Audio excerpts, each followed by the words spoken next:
From Pacifica, this is Democracy Now! The Air Force bombs. It bombs our sons and our daughters, our men and our friends. Why are they doing this? What have we done to them? The U.S.-backed Saudi bombing of Yemen continues as Yemen falls further into a humanitarian crisis. Saudi forces recently bombed 2 schools, killing at least 14 children, and a hospital run by Doctors Without Borders, killing 19. Civilians cannot be treated. They have no other choice than flee. And no one wants to receive refugees, but still hospitals are bombed when they are full of, maternal and child care. It's a real nightmare. As Secretary of State John Kerry heads to Saudi Arabia, we'll speak with Andrew Coburn of Harper's Magazine and Christine Beckerle of Human Rights Watch, just back from Yemen. Then to a shocking new expose charged with murder, but they didn't kill anyone. Police did. The Chicago Reader has exposed 10 cases since 2011 where police kill a civilian in Chicago, but charge an accomplice with the murder. All that and more coming up.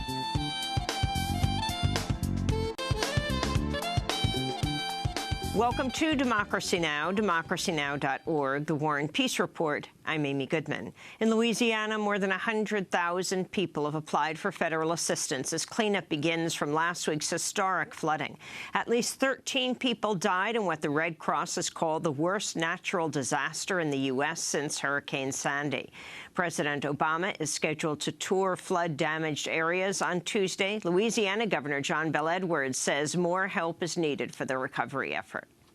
Typically, by this point in a storm, I think Red Cross would be receiving a lot more donations. I think there would be more volunteers signing up. Although we have some of that in place now, it would be very helpful if people would donate to the Red Cross, to the Baton Rouge Area Foundation, and also to come in and volunteer to help people get back in their homes as quickly as possible. In news from the campaign trail, longtime Republican political operative Paul Manafort has quit his position as chair of Donald Trump's campaign. Manafort's resignation came on Friday. Trump had appointed Stephen Bannon, the executive chair of the right-wing media outlet Breitbart News, to be his campaign's chief executive earlier in the week. Manafort's facing questions about his years of political consulting in Ukraine, where he advised former President Viktor Yanukovych. The New York Times has reported handwritten ledgers unearthed in Ukraine show $12.7 million of cash payments that were slated to go to Manafort, although it's not known whether he ever received the money. Meanwhile, the New York Times is also reporting Donald Trump's companies have at least $650 million in debt. This is twice the amount that appears on publicly filed documents Trump's released during his campaign. Donald Trump once told CNN, quote, "I am the king of debt. I love debt," unquote. Democratic nominee Hillary Clinton's taking criticism for not having held a news conference in more than 8 months. This is Clinton campaign manager Ravi Mook yesterday on CBS. The real question here is whether Secretary Clinton has been taking questions from reporters, which she absolutely has. We went and counted, and she has been in more than 300 interviews with reporters this year alone. I know she's been on your show, and we're going to continue to do that. And there are a lot of different formats in which she can engage with reporters, whether it's those one-on-one interviews, whether it's talking with her traveling press and reporters, or a press conference. And we're going to look at all of those as we move forward. Secretary of State John Kerry is heading to Saudi Arabia as the Obama administration faces increasing pressure for its support of the Saudi-led war in Yemen. This comes as up to 100,000 people gathered in the Yemeni capital of Sana'a Saturday in support of Houthi rebels and to protest the ongoing Saudi strikes. The demonstration was one of the biggest in Yemen since mass protests in 2011 forced the former president and U.S. ally Ali Abdullah Saleh to step down. Over the past 2 weeks, the U.S.-backed Saudi coalition has bombed a Doctors Without Borders hospital, killing 19 people, and bombed 2 schools in northern Yemen, killing at least 14 children. Doctors Without Borders has since announced it will withdraw staff from 6 hospitals in the north of Yemen. U.S. support of the Saudis includes refueling their jets in midair and assisting with target selection. The U.S. has also sold Saudi Arabia billions of dollars of weapons in recent years. In the last week, criticism criticism of the U.S. role in Yemen has grown as it has been revealed that targets the U.S. had asked the Saudis not to strike had been hit anyway. The UN blames the Saudi-led coalition for the majority of the conflict's thousands of civilian casualties. This is Connecticut Senator Chris Murphy speaking about the U.S. role in Yemen last week. There's an American imprint on every civilian life lost in Yemen. Why? Well, it's because though the Saudis are actually dropping the bombs from their planes, they couldn't do it without the United States. It's our munitions sold to the Saudis. It's our planes that are refueling the Saudi jets. And it's our intelligence that are helping the Saudis provide their targeting. The Saudi-led coalition resumed airstrikes in the Yemeni capital of Sana'a last week after UN-sponsored peace talks ended without a resolution. We'll have more on Yemen after headlines with journalist Andrew Coburn and Human Rights Watch. In southern Turkey, hundreds of mourners gathered yesterday for funerals after a bomber killed at least 50 people at a wedding party for a member of a Kurdish political party. Turkish President Recep Tayyip Erdogan blamed ISIS for the attack. But some of the mourners threw bottles at police and chanted "Murderer Erdogan," a reflection of the belief that the Turkish president's support for rebels fighting the Syrian government has helped create the conditions that have allowed ISIS to thrive. Also in Turkey, members of the LGBTQ community demonstrated peacefully Sunday to mark the murder of transgender rights activist and sex worker Hande Kader. Kader's body was found on August 12th in Istanbul. Discrimination and violence against the LGBTQ community is common in Turkey. More than 40 transgender people have been killed in Turkey since 2008. Vice President Joe Biden will be visiting Turkey later this week. Meanwhile, in Syria, tensions are rising between the U.S. and Syrian governments after Syrian jets bombed a U.S.-backed militia while U.S. forces were nearby. The Pentagon said Friday it's increased its air patrols near the northeastern Syrian city of Hasaka and encouraged Syrian jets to leave. The U.S.'s main allies in Syria are Kurdish forces that until now have largely avoided conflict with the Syrian government. That changed earlier this month when fighting broke out between the Kurds and the Syrian government for control of Hasaka. Federal appeals court in New York has upheld the UN's claim of immunity in a lawsuit brought by Haitians seeking compensation for a cholera epidemic that killed more than 9,000 people. UN peacekeepers are accused of negligently bringing cholera to Haiti during their deployment following the 2010 Haitian earthquake. The UN claims it has immunity under a 1946 treaty, but the Office of UN Secretary-General Ban Ki-moon acknowledged for the first time last week that the UN may have played a role in the epidemic. This is human rights activist Camille Chalmers talking about the reparations claim and the UN's recent admission. Así que nos parece que realmente esa declaración es un paso adelante, pero to us, yes, this is a step forward, but an insufficient one that's coming very late. Because, above all, over these 6 years, more people have died, and we know the United Nations, with a not very expensive investment, could contribute to the eradication of this illness in our land. Erradicar esa enfermedad sobre nuestro suelo. Philippines President Rodrigo Duterte has threatened to leave the UN after UN human rights experts urged him to stop extrajudicial killings by police. Police have killed about 900 suspected drug traffickers since Duterte was elected in May. During his campaign, he promised to fight crime, but human rights groups say many of those killed have been summarily shot or had nothing to do with the drug trade. More than 100,000 people have turned themselves into police for drug offenses to avoid the prospect of a violent arrest. Duterte made his comments in a speech Sunday and suggested he might invite China and other countries to form an alternative coalition to the UN. What have you done for the world, Mr. United Nations? At yung tao na expert ninyo, let me, if he comes here to tell him straight, Mayor Duterte would ask only 5 questions to prove that you're stupid. In Maryland, Baltimore County police say they will continue to withhold the names of the officers involved in the August 1st shooting of Korryn Gaines, a 23-year-old African-American mother shot by police in her apartment after an hours-long standoff.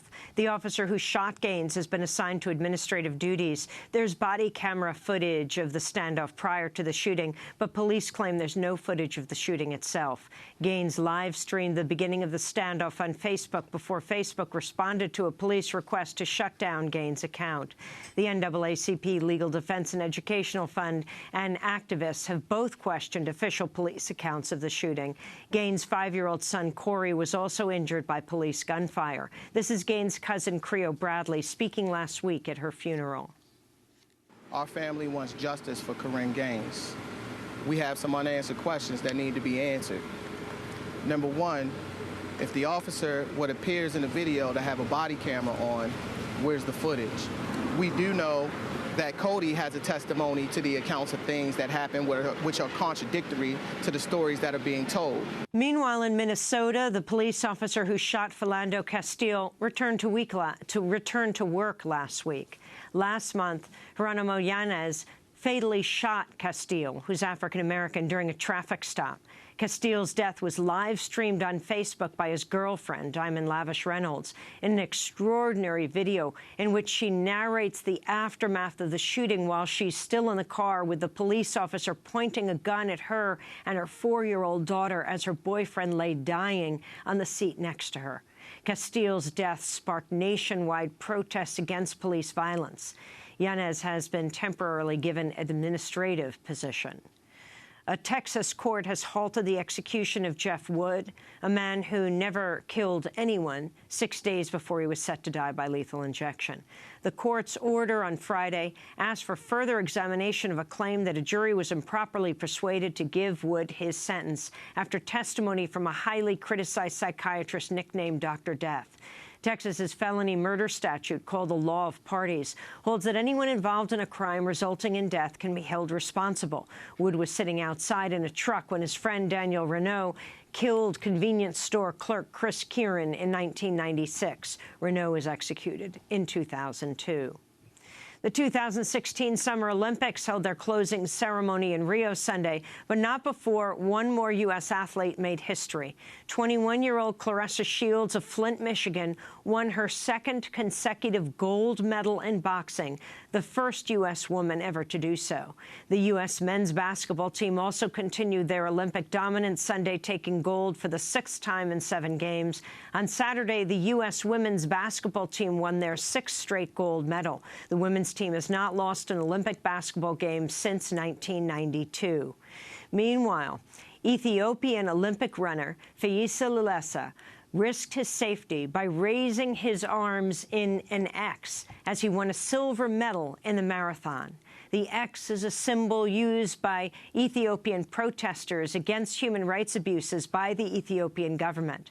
Lilesa told reporters after the race the government might kill him for the gesture. In Puerto Rico, activists disrupted a business conference in San Juan on Friday to protest laws that give new residents and some business owners complete exceptions on a slew of taxes. The activists were also protesting against the PROMESA law, which creates a new financial control board to oversee the island's financial affairs. During the protest, activists carried banners reading, "The people before the debt." The protest shut down the conference's event registration for parts of the day. And George Curry, the legendary columnist, commentator, and champion of African-American journalists, has died at the age of 69. Curry was born and grew up in Alabama, began his career as a reporter for Sports Illustrated and the St. Louis Dispatch. In the 90s, George Curry was the editor of Emerge, a political and cultural publication with the tagline Black America's News Magazine. Curry was the first African-American to serve as president of the American Society of Magazine Editors. His childhood friend, Bernard Lafayette, the current chair of the Southern Christian Leadership Conference, said, quote, "This is a tragic loss to the movement because George Curry was a journalist who paid special attention to civil rights because he lived it and loved it," unquote. And those are some of the headlines. This is Democracy Now!, democracynow.org, The War and Peace Report. I'm Amy Goodman. Secretary of State John Kerry is heading to Saudi Arabia as the Obama administration is facing increasing pressure for its support of the Saudi-led war in Yemen. This comes as up to 100,000 people gathered in the Yemeni capital Sana'a on Saturday to protest the ongoing Saudi strikes and in support of Houthi rebels. Over the past 2 weeks, the U.S.-backed Saudi coalition has bombed a Doctors Without Borders hospital, killing 19 people, bombed 2 schools in northern Yemen, killing at least 14 children. Doctors Without Borders has since announced it'll withdraw staff from 6 hospitals in the north of Yemen. After another Saudi airstrike east of Sana'a on Tuesday that killed 9, survivors spoke out against the Saudi bombing. The Air Force bombs. It bombs our sons and our daughters, our men and our friends. Why are they doing this? What have we done to them? According to the United Nations, more than 3,700 civilians have been killed in the Yemeni conflict since Saudi Arabia launched its offensive in March of 2015. The United States has been a key backer of the Saudi military bombing. Earlier this month, the U.S. approved the sale of more than $1 billion of new weapons to the Saudis. Since taking office, the Obama administration has approved more than $110 billion in weapon sales to Saudi Arabia. While Secretary of State John Kerry is heading to Saudi Arabia, pressure is growing over the Obama administration to cut off support for the Saudis. Bills have been introduced in both the U.S. House and Senate to cut off funding to Saudi Arabia. Last week, the New York Times and The Guardian editorial boards called for the U.S. and British governments to end their support for Saudi Arabia's war in Yemen. In an editorial headlined, "America is complicit in the carnage in Yemen," the New York Times wrote, quote, "Congress should put the arms sales on hold, and President Obama should quietly inform Riyadh that the United States will withdraw crucial assistance if the Saudis do not stop targeting civilians and agree to negotiate peace," unquote. To talk more about the situation in Yemen, we're joined by 2 guests. Christine Beckerle is just back from Yemen. She's a fellow at Human Rights Watch. And in Washington, D.C., Andrew Coburn is with us. He's Washington editor for Harper's Magazine. His latest piece for Harper's is headlined, "Acceptable Losses, Aiding and Abetting the Saudi Slaughter in Yemen." He's author of Kill Chain, The Rise of the High-Tech Assassins. We welcome you both to Democracy Now! Let's begin with you, Kristen. Talk about what you saw in Yemen. So we were there basically as peace talks were breaking down and before the scaling up in the coalition airstrikes. But even then, sort of even though there was a quote-unquote ceasefire, violence was continuing sort of across the country, including coalition airstrikes. And I think the thing that really stuck out to me on this trip was that when you talked to sort of activists, members of the Houthi or sort of Ali Abdullah Saleh's political party, the way in which they would talk about this war was not just the Saudis bombing Yemen or a Saudi-led coalition bombing Yemen. It really was the Saudis and Americans bombing Yemen. And if you just sort of drive through the streets of the capital, there's graffiti everywhere sort of saying American bombs are killing Yemeni civilians. And as I returned to the U.S., basically in the days that followed, the U.S. then approved the arms sale that you spoke of, and then we see the Saudi-led coalition bombing a school, a hospital, a potato chip factory. And so I think the thing that really struck out to me is that these things are not being lost on Yemenis, and Yemenis said to me as soon as the arms deal was approved, what is this? Why is this being approved? So I think the thing that I've sort of been trying to raise repeatedly is that the U.S. is not just selling arms to Saudi, and that's that. What they are doing is they are signaling and, in fact, supporting the Saudi-led coalition in this ongoing campaign, which has been devastating for civilians. Mm-hmm. And what do you understand John Kerry is going to do in Saudi Arabia?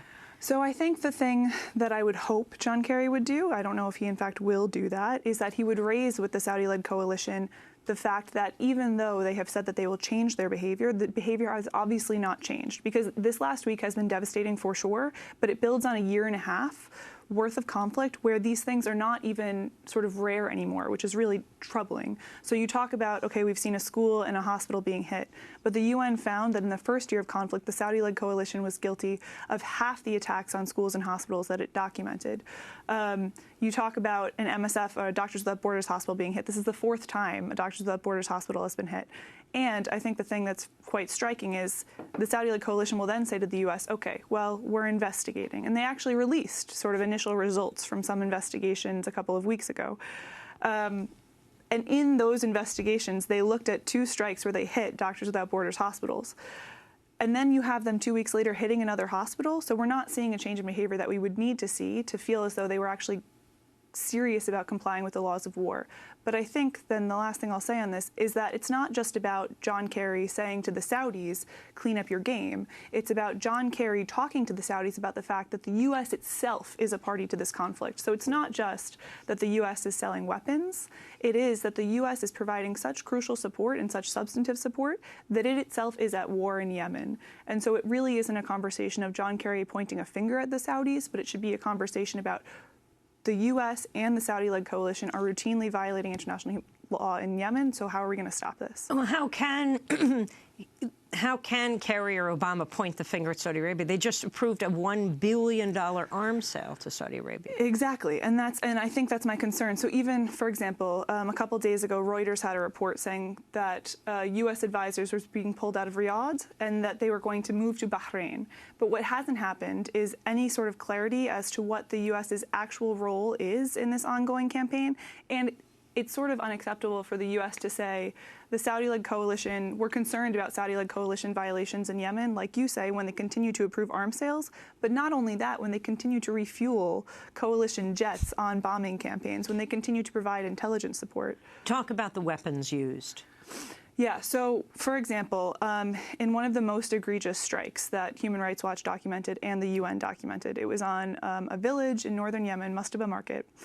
And in that village, Human Rights Watch researchers went and they found remnants of U.S. bombs in that market. And in that market that was hit, we recorded 97 civilians having been killed, and maybe 10 Houthi fighters were killed, but even still, that's very clearly disproportionate. And of the 97, 25 kids were killed. And these are, again, U.S. bombs used in this attack. Human Rights Watch has also found UK bombs, to be fair, so it's not just the US whose weapons are being used unlawfully. And I think the thing that is very clear to us is that people are sort of collecting these remnants after the attacks happen, and then it's not that difficult sometimes to see who actually sold the bombs because they'll still have barcodes or information on the weapons themselves. And sort of, so for the U.S. to say, you know, we're concerned about continuing violations when they're the ones giving the bombs, when they're the ones refueling the planes, when they're providing intelligence support, when they're either sitting in Riyadh or Bahrain and they're providing sort of continued assistance to this campaign, it's not about pointing the fingers at the Saudis. It's about saying, what is your role in this campaign, and how are you going to sort of investigate the strikes that have already happened where U.S. personnel may have been involved? And what about the U.S. doing investigations? A spokesperson for the U.S. Central Command, which oversees American operations in the Middle East, told the New York Times last week the U.S. has not conducted a single investigation into civilian casualties in Yemen. That's incredibly concerning because, again, it is an international legal obligation for a party to the conflict to do investigations in any strike where there are credible allegations that war crimes may have been committed and its forces may have been involved. So the fact that the U.S. is sort of continually booting it to the Saudis is just not acceptable in terms of an international legal analysis and in terms of the way in which the U.S. also, it's required based on international law, but it also should be required for American people, right? Like they should have the right to know the way in which the U.S. has been involved in this war, and the way in which the U.S. should be dealing with this is doing investigations into a year-and-a-half conflict where unlawful strikes are routine and where its level of support is both unclear but seems to be quite substantive. So again, it's an obligation and they should be doing it because it's the lack of transparency, I think, that Americans have had on this war over the last year-and-a-half is quite alarming. What is Human Rights Watch calling for, finally? Human Rights Watch has been calling for the U.S. to do investigations into any strikes in which its personnel have been involved for a long time. We've also been calling for a long time for the suspension of arms sales to Saudi Arabia, which is why the most recent announcement is troubling to us, because we've been saying for quite some time that continuing to sell arms to the Saudis is signaling support for what is going on in Yemen. And it's not just the U.S. we're calling for that. We're calling for the UK, France, the sort of big powers that continue to sell arms to the Saudis. We're also calling for the Saudis to be suspended from the Human Rights Council because, speaking of investigations, one of the things that we've said for a long time is that it's not just the Saudi-led coalition in this war that's violating human rights. We've documented and written about the Houthi rebel group also violating numerous sort of human rights and international legal standards, including using landmines, child soldiers, etc. So what we're saying is what we really need is an international investigation into violations by all sides. The vehicle that sort of tried to do that last year was the Human Rights Council, but it was blocked. And what ended up happening was they said, okay, we're going to make a Yemeni national commission to do investigations. But as we've seen sort of over the last year, that national commission has been basically quite one-sided and hasn't really done the work it would need to do to meet international standards. So what we're saying is, one, Saudi Arabia has no place on the Human Rights Council at this point. The UN Human Rights Council. And second, what the UN Human Rights Council should be doing is creating an international investigative body into violations by all parties to this conflict. Christine Beckerle, thanks so much for being with us, fellow at Human Rights Watch, who has just returned from Yemen. When we come back, we'll be joined by Andrew Coburn. His piece in Harper's, Acceptable Losses, Aiding and Abetting the Saudi Slaughter in Yemen. Stay with us.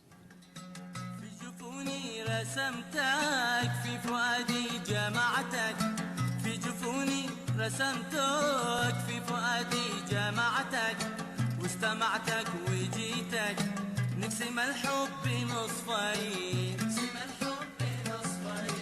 أنت يومي وأمسي وأنت سادس حواسي أنت يومي وأمسي وأنت سادس حواسي مرحبا تاجي راسي نقسم الحب نصفين نقسم الحب نصفين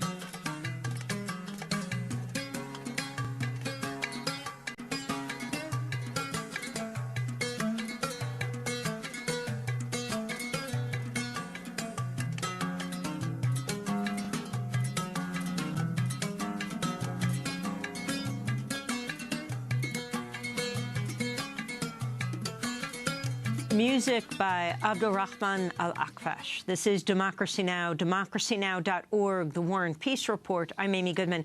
As we continue covering Saudi Arabia's war in Yemen, we turn to Andrew Coburn, Washington editor for Harper's Magazine.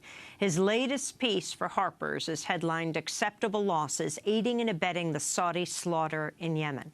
Andrew Coburn's piece begins just a few short years ago. Yemen was judged to be among the poorest countries in the world, ranking 154th out of the 187 nations on the UN's Human Development Index. 1 in every 5 Yemenis went hungry. Almost 1 in 3 was unemployed. Every year, 40,000 children died before their 5th birthday, and experts predicted the country would soon run out of water. Such was the dire condition of the country before Saudi Arabia unleashed a bombing campaign in March 2015, which has destroyed warehouses, factories, power plants, ports, hospitals, water tanks, gas stations, and bridges, along with miscellaneous targets ranging from donkey carts to wedding parties to archaeological monuments. Thousands of civilians, no one knows how many, have been killed or wounded.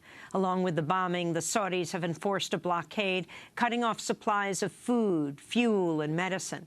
A year and a half into the war, the health system has largely broken down, and much of the country is on the brink of starvation. Those are the words of Andrew Coburn, the Washington editor for Harper's Magazine. He joins us now from Washington. Welcome to Democracy Now!, Andrew Coburn. Talk about the U.S. support for Saudi Arabia and what Saudi Arabia is doing in Yemen. Well, the U.S. support has been basically unconditional. I mean, there have been some sort of behind-the-scenes grumbles and efforts to sort of suggest that they might tone it down a bit. But basically, from the very beginning, the support, as your previous guest was saying, has not only been consisted of supplying arms continually through the war and certainly before the war, but also fully-fledged diplomatic support. I mean, at the beginning of the war, the Saudis effectively sponsored a UN resolution which basically called for the other side, the Houthis, who controlled the capital and large parts of the country, to unconditionally surrender and go back home to the area they came from. The U.S. supported that, which was obviously going to, was no way to a peaceful solution, was going to continue the war. Later, in about last fall, the Dutch government introduced a resolution saying that that there should be an independent investigation of war crimes by both sides, by all sides in Yemen. The U.S. again effectively took the lead in killing that initiative to make sure that didn't happen. In fact, in the course of researching this article, I talked to a very senior State Department official, and I said, well, you know, did you do that?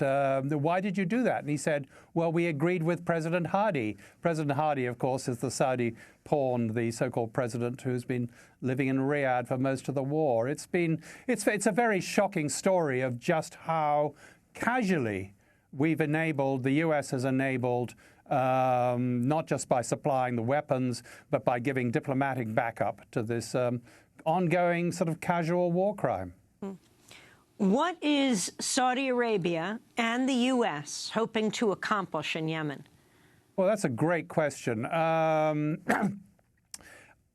U.S., it's not clear at all. The Saudis basically, I mean, in the article I go at some length into the sort of background to all this, but basically they got freaked out at the thought that Iran was establishing a beachhead on their southern border, which was really kind of hysterical paranoia, because Iran wasn't really doing that. I mean, they were making some kind of connection with the Houthis, who are a religious minority, tribal minority living in northern Yemen. But there was very little prospect of Iran setting up bases and so on and so forth. And the U.S. just kind of, and so the Saudis got more and more sort of outraged as the Houthis took power in Yemen, or seemed to be taking over the country. And the U.S. kind of went along with it. I mean, I was told very early on in the war, Deputy Secretary of State Tony Blinken went to Riyadh to ask this. This is 2 weeks. It was 2 weeks into the war, when they'd already been bombing away, using the U.S. bombs, U.S.-supplied bombs, using U.S. weapons, killing already dozens, if not certainly, you know, hundreds of civilians. Destroying factories. And finally, Blinken turns up in Riyadh and asks, by the way, what are you trying to accomplish here? And the Saudis effectively said, or at least the Americans understood them to say, well, we basically want to wipe out the Houthis. What they termed it as end all Iranian influence in Yemen. So the Americans, Blinken was a bit shocked by that, so I'm told, and said, well, you know, that's going a bit far. But you should certainly stop the Houthis taking over the country. And that effectively gave the Saudis carte blanche to continue this kind of mindless carpet bombing, in effect, that's been going on almost ever since. There's been a bit of a lull over the summer when you had the peace talks going on. But otherwise, it's this. And as you mentioned at the beginning, reading the beginning of my article, this was a desperately poor country, you know, with terrible conditions. Everyone was, human rights people, you know, humanitarian workers were desperately worried about Yemen before a single bomb was dropped. And now thousands and thousands and thousands of bombs have been dropped, effectively destroying Yemen. They've destroyed most of the health system. They destroyed schools. Human Rights Watch did an excellent report pointing out that they've consistently attacked economic targets. I mean, nothing to do with any kind of war effort, but like, you know, potato chip factories, water bottling factories, power plants. It's an effort to destroy Yemen. And that's what, as Christine said, and we are part of that. This is our war, and it's shameful. I mean, I'll give you one quick example. Yes, everyone's horrified by Syria and what's going on there, and quite rightly so. And we've had this picture of that poor Syrian child that's gone viral. Yesterday, the New York Times had had a piece saying picture of one Syrian child went viral, but here are 7 others. So 7 other children that got similarly affected. And I thought, oh, maybe they'll mention a Yemeni. Not so. Syria, 7 other unfortunate Syrian children. But I defy you to find a single picture in the New York Times or any other mainstream New York media of any of the hundreds, if not thousands, of Yemeni children, because no one really knows how many have been wounded or killed by the Saudi bombing. Last August, Red Cross President Peter Maurer went to Yemen. He said Yemen, after 5 months, looks like Syria after 8 years. No, he said Yemen after 5 months looks like Syria after 5 years. Yes, isn't that a shocking? shocking. I mean, that we've heard so much about Syria, and yet, you know, the Saudis have been on fast forward, and us. I have to keep reminding us of that. Our war in Yemen has been on fast forward, and we've, you know, just done devastating damage to the country. And I quote in my piece, you know, I asked a senior State Department official, what was the Saudi plan when they started this bombing campaign? What was the strategy for the bombing? And he got completely exasperated. He said, plan? There was no plan. They simply bombed anything and everything, anything that might be a military target. You know, trucks on the highway, that became a military convoy. And when they did find a military target, they kept and bombed it and bombed it and bombed it again. So it seems indiscriminate, although interestingly, I mean, we've had these recent atrocities of the Médecins Sans Frontières hospital, the fourth one they hit last week, plus the schools. But there was an important bridge, which is a sort of route to carrying food supplies and, you know, essential supplies up from the port, up from Hodeidah. They hit that as a way, you know, effective means of increasing the hunger level and the general distress level in Sana'a. So this is a very, very, very cruel war that we are helping to wage. U.S. Connecticut Senator Chris Murphy has spoken out against U.S. support for the Saudi-led bombing campaign in Yemen. He was speaking to CNN's Jake Tapper last week. There's an American imprint on every civilian life lost in Yemen. Why? Well, it's because though the Saudis are actually dropping the bombs from their planes, they couldn't do it without the United States. It's our munitions sold to the Saudis. It's our planes that are refueling the Saudi jets. And it's our intelligence that are helping the Saudis provide their targeting. We have made a decision to go to war in Yemen against a Houthi rebel army that poses no existential threat to the United States. It's really wild to me that we're not talking more about this in the United States. The United States Congress has not debated a war authorization giving the president the power to conduct this operation in Yemen. Senator Murphy went on to say that Congress can put an end to arms sales to Saudi Arabia. Now, what about this, Andrew Coburn? Is this about Yemen, or is this simply about President Obama supporting the U.S. arms industry? Well, it's very little to do with Yemen because it's clear we don't care about Yemen. I mean, there's little groups in the State Department and elsewhere who do maybe, but no, we don't care much about Yemen, and we don't care if we destroy it. What we do care about is the health and well-being of the U.S. arms industry. I mean, I'll give you a good little example. In 2010, or the end of the U.S. announced, or it was announced that the largest arms sale in U.S. history, which was a $60 billion sale of warplanes, of F-15 jets, plus bombs and missiles and bomb guidance systems and all the rest that they've been using ever since. That was, if you look in the Hillary Clinton's released emails, you'll find a sort of round of celebration, good news, a Christmas present. This was all part of the strategy which the Obama administration's been pursuing since the beginning of increasing arms sales abroad. And you remember, it's not just the actual sort of things that we think of weapons. I mean, the bomber plane, the F-15 planes, the missiles, the bombs. It's also the whole infrastructure that keeps them going. I mean, I looked into this, the huge contracts that are in place to service, to keep the whole machine running. Senator Murphy, in his excellent statement, he could have mentioned one other thing, which is the fact that these planes are largely maintained. I mean, what keeps them in the air are the teams of American contract workers who are on the grounds. If you look on job search sites, you'll find job opportunities in Saudi Arabia to service F-15, maintain F-15 planes and everything else that's required to keep this war going. So in so many ways, we are part of this, and very profitably so. I mean, not just the $110 billion you mentioned.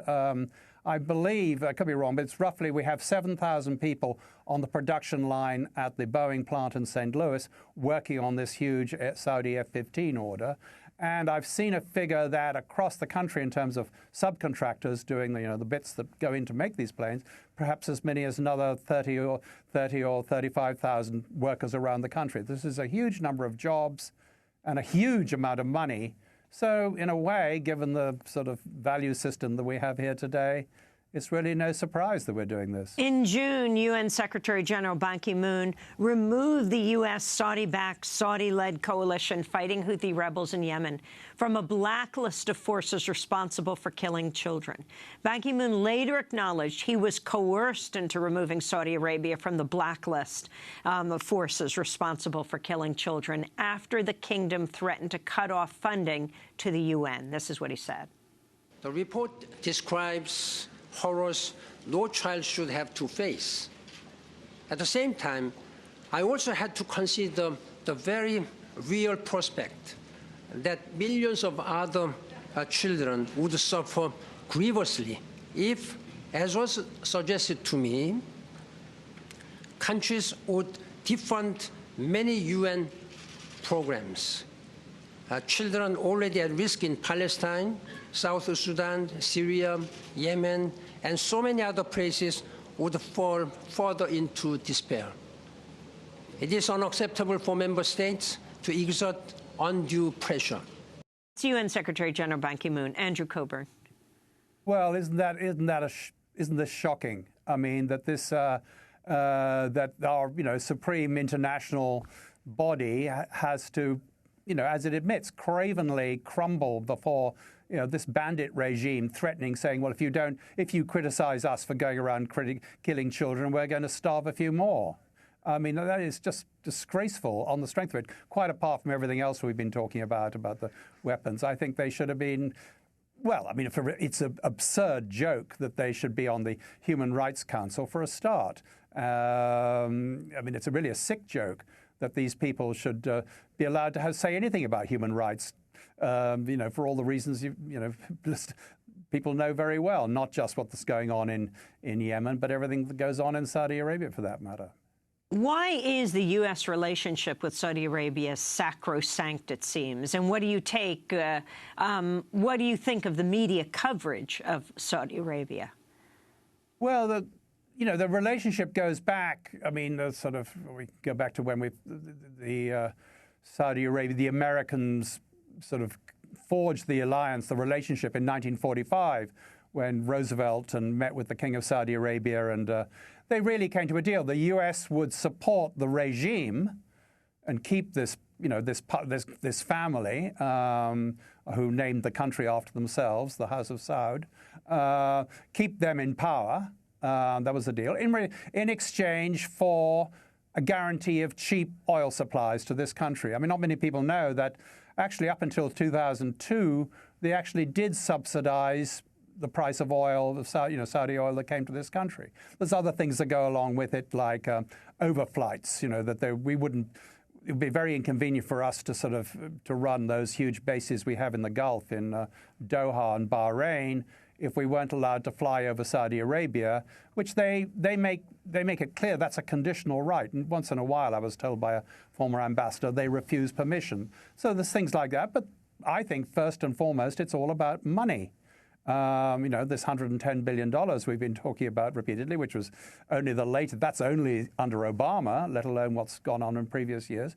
But the huge amount of money that washes into Washington. There's been revelations in recent days, the amount the Saudis gave the Clinton campaign, the number of lobbyists in Washington that are on the Saudi payroll. It's a very, it's really a relationship sort of lined with gold.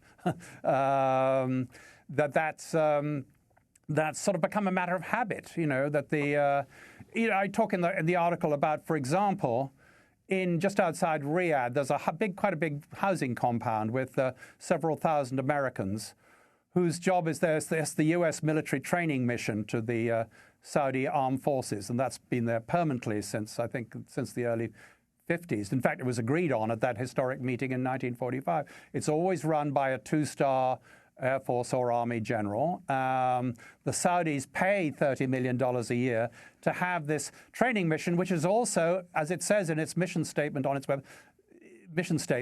its job it is to sell U.S. weapons to Saudi Arabia. It's a relationship, I think, fundamentally built on arms sales. I wanted to read you an article An excerpt from David Sirota headlined, "Clinton Foundation donors got weapons deals from Hillary Clinton's State Department." Sirota wrote, quote, "In the years before Hillary Clinton became Secretary of State, the Kingdom of Saudi Arabia contributed at least $10 million to the Clinton Foundation, the philanthropic enterprise she's overseen with her husband, former President Bill Clinton. Just 2 months before the deal was finalized, Boeing, the defense contractor that manufactures one of the fighter jets the Saudis were especially keen to acquire, the F-15, contributed $900,000 to the Clinton Foundation. This, according to a company press release." Those are the words of David Sirota. Andrew Coburn. Well, I mean, commentary is almost superfluous, and there you have it. The Saudis put $10 million into the Clinton Foundation. The Boeing Corporation puts $900,000. In fact, in those Clinton emails I referred to earlier, they're saying when they're all Clinton and her staff are celebrating that giant weapons sale, F-15 and weapons sale in 2010, they're saying, get onto the Boeing Corporation and tell them the good news. I mean, it's someone once said that the business of the U.S. government is to acquire arms at home and sell arms abroad, and I think this is a very good example of that. Finally, what do you think needs to happen? Well, for a start, we should sort of resign from this war. I mean, as Christine said, we are part of this war, so we should quit. We should not be supplying any more weapons. We should not be supplying intelligence. We should try, I mean, it might be contractually difficult, but we should suddenly cut off the flow of American contract workers, who are servicing these planes. We should make it clear that we're not part of this. We should also, I think, that the Saudis, of course, will be hysterical about it, but we should make it clear that we are doing that, and would try and work for for some kind of peaceful solution before there's anything left of Yemen, which is not much as far as I can see at the moment, but something that the Saudi-backed side has to stop demanding the unconditional surrender of the Houthis. On the other hand, the Houthis and their ally, former President Saleh, who I must say is certainly no angel himself, have to be given some inducement, perhaps by us working with the Iranians or in some way persuading them that they have to settle for less than maximal success. But we have to stop. We have to quit this war. I mean, it's unconscionable what's going on. Andrew Coburn, I want to thank you for being with us, Washington editor for Harper's Magazine. We'll link to your latest piece, Acceptable Losses, Aiding and Abetting the Saudi Slaughter in Yemen. This is Democracy Now! When we come back, we go to Chicago. Stay with us. Just do it with a little more finesse. If you can slip a tablet into someone's coffee, then it avoids an awful lot of mess. Because it's murder by numbers. 1, 2, 3. It's as easy to learn as your ABC. It's murder by numbers. 1, 2, 3. It's as easy to learn as your ABC. If you have a taste for this experience, then you're flushed with your very first success, then you must try a twosome or a threesome. Murder by Numbers, the police, here on democracynow.org, the War and Peace Report. I'm Amy Goodman. We turn now to a stunning new investigation published by the Chicago Reader. In 2012, 19-year-old Tevin Lewis and his best friend, Marquise Sampson, allegedly robbed a restaurant. After reportedly making off with about $1,200, the two ran in different directions. Sampson crossed paths with an officer who gave chase and ultimately opened fire, killing the teenager. Lewis arrived at the scene where his friend was shot and attempted to cross the police line. He was arrested for disorderly conduct. But in a shocking turn, Tevin Lewis was eventually charged with first-degree murder in the death of his best friend, even though it was the officer who killed Sampson. Lewis was found guilty. He's now serving a 32-year sentence for armed robbery and a 20-year sentence for murder. Lewis recently said of the convictions, quote, "I'm not perfect, but I don't deserve this," unquote. He is one of 10 people with similar cases exposed in the Chicago Reader's new article headline, "Charged with Murder, but They Didn't Kill Anyone. Police Did." The piece documents how, since 2011, police have killed at least 10 civilians in Chicago, then charge someone else with the murder.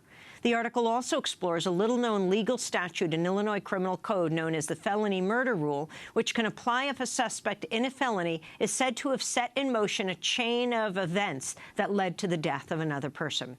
For more, we're joined by the authors of the article, Allison Flowers, journalist with the Chicago-based Invisible Institute, which explores police misconduct complaints, author of the recent book Exoneree Diaries, The Fight for Innocence, Independence and Identity, and Sarah McAree, independent journalist and fellow with the International Center for Journalists. We welcome you both to Democracy Now! Sarah McAree, let's begin with you. Tell us the story of Tevon Lewis and his best friend, Marquise Sampson. How is this possible that although the police admit they killed Marquise Sampson, Tevon Lewis is in prison for 32 years? It's good to be with you, Amy. I'm glad that we're able to talk about these cases because, as you mentioned, Tevon Lewis is just one of 10 cases that we looked at like this in Cook County. The way that he was held responsible, as you mentioned, all boils down to the felony murder rule. It's a highly controversial legal doctrine that relies on a theory of accountability, that in the commission of a felony, someone sets in motion a chain of events that leads to the death of another individual. Unfortunately, even though the law is highly controversial, it actually exists in the vast majority of states across the U.S. Reliant on the felony murder rule, Tevon Lewis was charged with murder. These prosecutions are allowed for because the felony murder rule is enshrined in Illinois Criminal Code. And he was found guilty. He refused to take a plea deal on his friend's murder, and he was found guilty by a jury. But explain, the officer has admitted killing Marquise Sampson. Yeah, and the shooting was found justified, and it was found justified under highly, questionable circumstances, I would say. The Independent Police Review Authority, which found the shooting justified, when you read their summary of their investigation, so much of it relies on simply the officer's account that Marquise Sampson pulled his weapon on him. But, we FOIA'd the video. The video is highly obscured. There's no situation in which it's clear that Marquise Sampson ever pulled his weapon on DiCarlo. DiCarlo's own history, is one of which is very important to take note. The officer has more than 20 misconduct complaints on his record, one of which involves the improper use of a weapon. Really, the whole finding of the shooting being justified was very much reliant on just the officer's account. And also, the evidence that's cited in the video, even though the shooting itself is obscured, the evidence that's cited by IPRA is just simply the fact that Marquise Sampson was allegedly holding his waistband. So the finding itself is very thin.